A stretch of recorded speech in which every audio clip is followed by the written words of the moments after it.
Good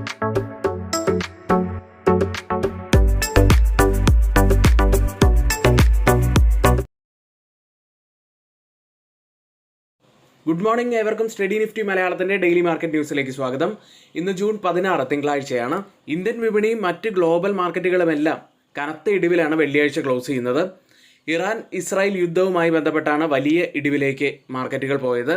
യുദ്ധവുമായി ബന്ധപ്പെട്ട് US പ്രധാനപ്പെട്ട മാർക്കറ്റുകളെല്ലാം വെള്ളിയാഴ്ച ഇടിഞ്ഞ് തന്നെയാണ് ക്ലോസ് ചെയ്തത്. S&P 500 1.13% ഇടിഞ്ഞു. നാസ്ഡാക്ക് 1.3%, ഡൗവും 1% മുകളിൽ ഇടിവിൽ തന്നെയാണ് ക്ലോസ് ചെയ്തത്. യൂറോപ്യൻ മാർക്കറ്റുകൾ നഷ്ടത്തിൽ തന്നെയായിരുന്നു. UK മാർക്കറ്റ് FTSE 0.39% ഇടിഞ്ഞു. ഫ്രാൻസ് മാർക്കറ്റ് CSE 1.05% ഇടിഞ്ഞു. ഡാക്സ് 1% മുകളിൽ നഷ്ടത്തിലുമാണ് ക്ലോസ് ചെയ്തത്. ഇപ്പോഴത്തെ ഈ വലിയ ഗ്ലോബൽ ടെൻഷനുകൾക്കിടയിൽ നല്ല നേട്ടമുണ്ടാക്കുന്നത് ക്രൂഡ് ഓയിലാണ്. വെള്ളിയാഴ്ച ഏകദേശം 7% നേട്ടമാണ് ഓയിൽ പ്രൈസുകൾ ഉണ്ടാക്കിയത്. ഇപ്പോൾ ട്രേഡിംഗ് ആരംഭിച്ചിരിക്കുന്ന ക്രൂഡ് ഓയിൽ ഫ്യൂച്ചേഴ്സും നല്ല നേട്ടത്തിൽ തന്നെയാണ്. തുടക്കത്തിൽ ഏകദേശം 3% നേട്ടത്തിലായിരുന്നു ഇന്ന് ക്രൂഡ് ഓയിൽ ഫ്യൂച്ചേഴ്സ് ഉണ്ടായിരുന്നത്. ബ്രന്റ് ഫ്യൂച്ചേഴ്സ് ഇപ്പോൾ ട്രേഡ് ചെയ്യുന്നത് $75.20 പെർ ബാരൽ എന്ന നിലയിൽ 1.20% നേട്ടത്തിലാണ്. WTI ഉള്ളത് $72.19 പെർ ബാരൽ എന്ന നിലയിൽ 1.26% നേട്ടത്തിൽ ട്രേഡ് ചെയ്യുന്നു. ഇപ്പോൾ ട്രേഡിംഗ് ആരംഭിച്ച ഏഷ്യൻ മാർക്കറ്റുകളിൽ ജപ്പാൻ മാർക്കറ്റ് നിക്കി പോസിറ്റിവിറ്റിയിലാണ്, 0.84% നേട്ടത്തിൽ. സിംഗപ്പൂർ മാർക്കറ്റ് 0.44% ഇടിവിൽ. ഹോങ്കോങ് മാർക്കറ്റ് 0.42% ഇടിവിൽ. തായ്വാൻ മാർക്കറ്റ് 0.17% ഇടിവിൽ. കോസ്പി മാർക്കറ്റ് 0.51% നേട്ടത്തിലുമാണ് ട്രേഡ് ചെയ്യുന്നത്.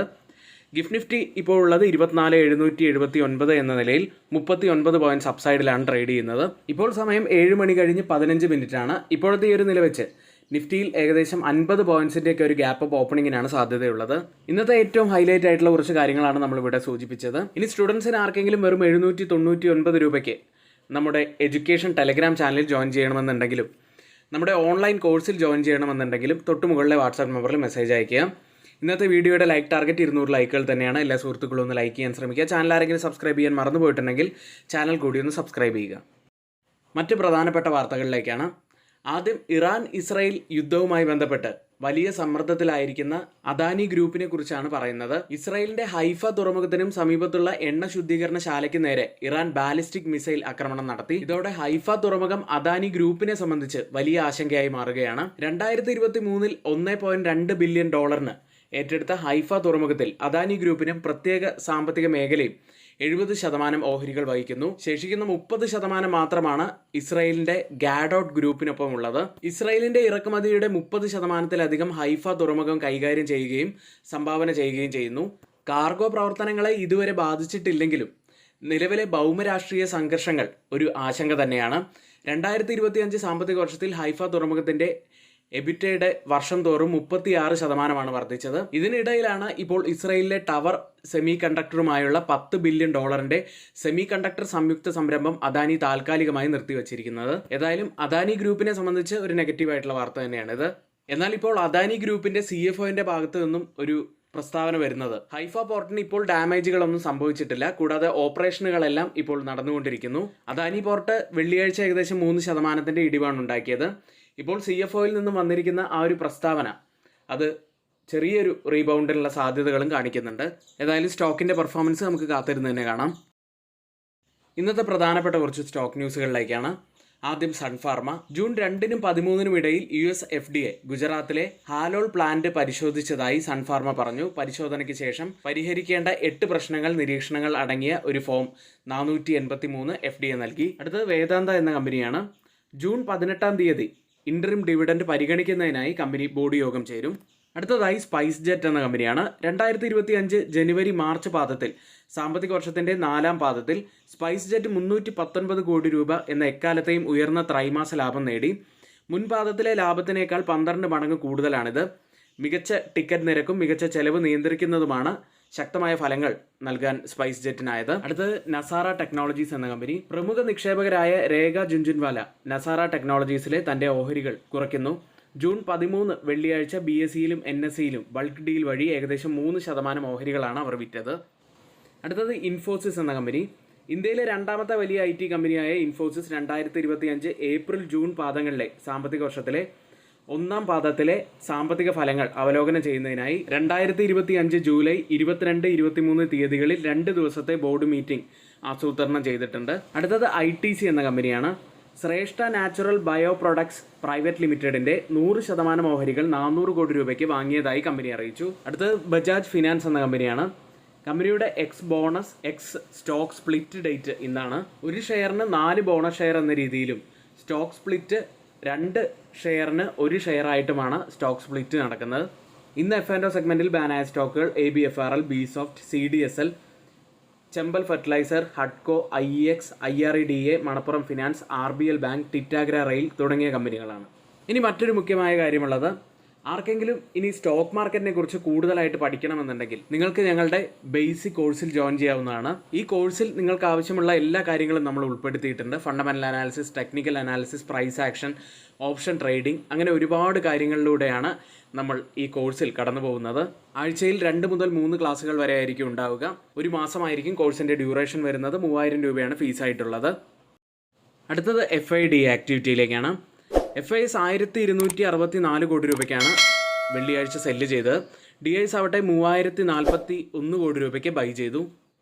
ഇതോടെ FIS തുടർച്ചയായ 3ാമത്തെ ദിവസമാണ് സെല്ലിങ്ങിലേക്ക് പോകുന്നത്. ഇന്ന് നമ്മൾ നിഫ്റ്റിയിലും ബാങ്ക് നിഫ്റ്റിയിലും ശ്രദ്ധിക്കേണ്ട ഏറ്റവും പ്രധാനപ്പെട്ട കുറച്ച് കാര്യങ്ങളിലേക്കാണ്. നിഫ്റ്റി വെള്ളിയാഴ്ച ക്ലോസ് ചെയ്യുന്നത് 24,718-ൽ 170 പോയിന്റ്സ് ഇടിഞ്ഞാണ്. നിഫ്റ്റിയെ സംബന്ധിച്ച് വെള്ളിയാഴ്ചത്തെ ലോ ആയിട്ടുള്ളത് 24,473 അവിടെ നിന്ന് നല്ലൊരു റിക്കവറിയാണ് നിഫ്റ്റിക്ക് കിട്ടിയത്. കൂടാതെ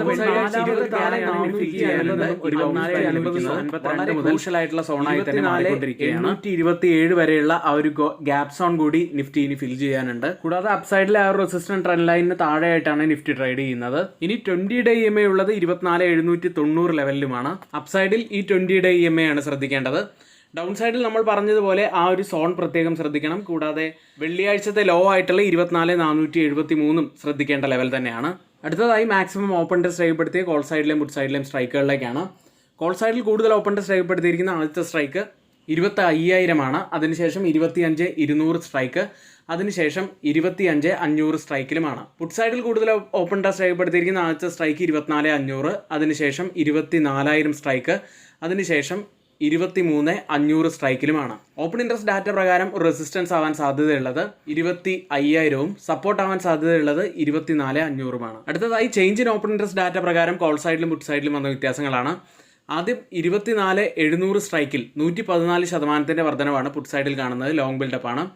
കോൾ സൈഡിൽ 972% വർധനവ്, ഒരു ഷോർട്ട് ബിൽഡപ്പ് കാണാം. 24,650 സ്ട്രൈക്കിൽ 290% വർധനവ്, പുട്ട് സൈഡിൽ ലോങ് ബിൽഡപ്പ്. കോൾ സൈഡിൽ 2,523% വർധനവ്, ഒരു വളരെ ശക്തമായിട്ടുള്ള ഒരു ഷോർട്ട് ബിൽഡപ്പാണ് കാണുന്നത്. 24,750 സ്ട്രൈക്കിൽ വെറും 74% വർധനവ് മാത്രമാണ് പുട്ട് സൈഡിലുള്ളത്, വളരെ ചെറിയൊരു ഷോർട്ട് ബിൽഡപ്പ്.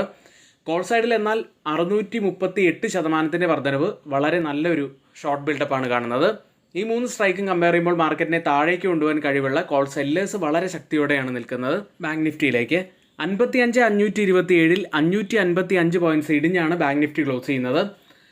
വളരെ ക്രൂഷ്യലായിട്ടുള്ള ഡൗൺ സൈഡിലെ 55,362-ന് താഴെയായിട്ടാണ് ഓപ്പൺ ചെയ്തതെങ്കിലും ഒടുവിൽ അതിന് മുകളിലായിട്ട് ക്ലോസ് ചെയ്യാൻ സാധിച്ചു. ബാങ്ക് നിഫ്റ്റി ഓവറോൾ വീക്കാണ് എന്ന് നമ്മൾ കുറച്ച് മുൻപത്തെ ദിവസം തന്നെ പറഞ്ഞതാണ്. Bank Nifty all time high level touch ചെയ്തെങ്കിലും അപ്സൈഡിലെ ആ റെസിസ്റ്റന്റ് ട്രെൻഡ് ലൈൻ സസ്റ്റെയിൻ ചെയ്യാൻ സാധിച്ചിട്ടില്ല എന്ന് നമ്മൾ നേരത്തെ തന്നെ പറഞ്ഞതാണ്. അത്തരത്തിൽ അവിടെ നിന്നും ഫോൾ ആയിരുന്നു. എല്ലാ ദിവസവും റെഡ് ക്യാൻഡിലുകളാണ് ഫോം ആയിരുന്നത്. അതിനുശേഷം ക്രൂഷ്യലായിട്ടുള്ള 55,970 ബ്രേക്ക് ചെയ്ത് വെള്ളിയാഴ്ച ഒരു ഗ്രീൻ ക്യാൻഡിൽ ക്ലോസിംഗ് ആണ് നിഫ്റ്റിയിലും ബാങ്ക് നിഫ്റ്റിയിലും നമുക്ക് കിട്ടിയത്. ബാങ്ക് നിഫ്റ്റിയിൽ ഓപ്പൺ ഇൻട്രസ്റ്റ് ഡാറ്റ പ്രകാരം ഒരു റെസിസ്റ്റൻസ് ആവാൻ സാധ്യതയുള്ളത് 56,000-ഉം സപ്പോർട്ട് ആവാൻ സാധ്യതയുള്ളത് 55,000-ഉമാണ്. നിഫ്റ്റിയിലും ബാങ്ക് നിഫ്റ്റിയിലും ശ്രദ്ധിക്കേണ്ട ഏറ്റവും പ്രധാനപ്പെട്ട കുറച്ച് കാര്യങ്ങളാണ് നമ്മളിവിടെ ഷെയർ ചെയ്തിരിക്കുന്നത്. ഇനി ആർക്കെങ്കിലും വെറും 799 രൂപയ്ക്ക് നമ്മുടെ പെയ്ഡ് എഡ്യൂക്കേഷൻ ടെലഗ്രാം ചാനലിൽ ജോയിൻ ചെയ്യാൻ താല്പര്യമുണ്ടെങ്കിൽ തൊട്ടുമുകളിലെ വാട്സ്ആപ്പ് നമ്പറിൽ മെസ്സേജ് അയയ്ക്കുക. കൂടാതെ നമ്മുടെ ഫ്രീ വാട്സ്ആപ്പ് ഗ്രൂപ്പിൻ്റെ ലിങ്ക് കൂടി നമ്മൾ കമൻറ്റ് ബോക്സിൽ പിൻ ചെയ്തിട്ടുണ്ട്. ആർക്കെങ്കിലും ജോയിൻ ചെയ്യണമെന്നുണ്ടെങ്കിൽ ആ ഫ്രീ വാട്സ്ആപ്പ് ഗ്രൂപ്പിൽ ജോയിൻ ചെയ്യാവുന്നതാണ്. ആർക്കെങ്കിലും പുതിയൊരു ഡിമാറ്റ് അക്കൗണ്ട് ഓപ്പൺ ചെയ്യണമെന്നുണ്ടെങ്കിലും ലിങ്ക് നമ്മൾ ഡിസ്ക്രിപ്ഷൻ ബോക്സിൽ തന്നെയാണ് നൽകിയിട്ടുള്ളത്. ഇന്ന് നമ്മളിവിടെ ഷെയർ ചെയ്തിരിക്കുന്ന എല്ലാ കാര്യങ്ങളും ഏറ്റവും ഓതറൈസ്ഡ് ആയിട്ടുള്ള സൈറ്റുകളായ Moneycontrol, Mint, Reuters, CNBC, Financial Express തുടങ്ങിയ മാധ്യമങ്ങളിൽ നിന്നാണ് എടുത്തിരിക്കുന്നത്. മറ്റുള്ളവയെല്ലാം നമ്മുടെ വ്യൂസ് മാത്രമാണ്, ഒരിക്കലും അത് റെക്കമെൻഡേഷൻ അല്ല. നിങ്ങളുടെ എഡ്യൂക്കേഷണൽ പർപ്പസിന് വേണ്ടി മാത്രമാണ് ഷെയർ ചെയ്തിട്ടുള്ളത്. എങ്കിൽ ഇന്നത്തെ ഈ വീഡിയോ ഇവിടെ പൂർത്തിയാവുന്നു. ഏവർക്കും നന്ദി.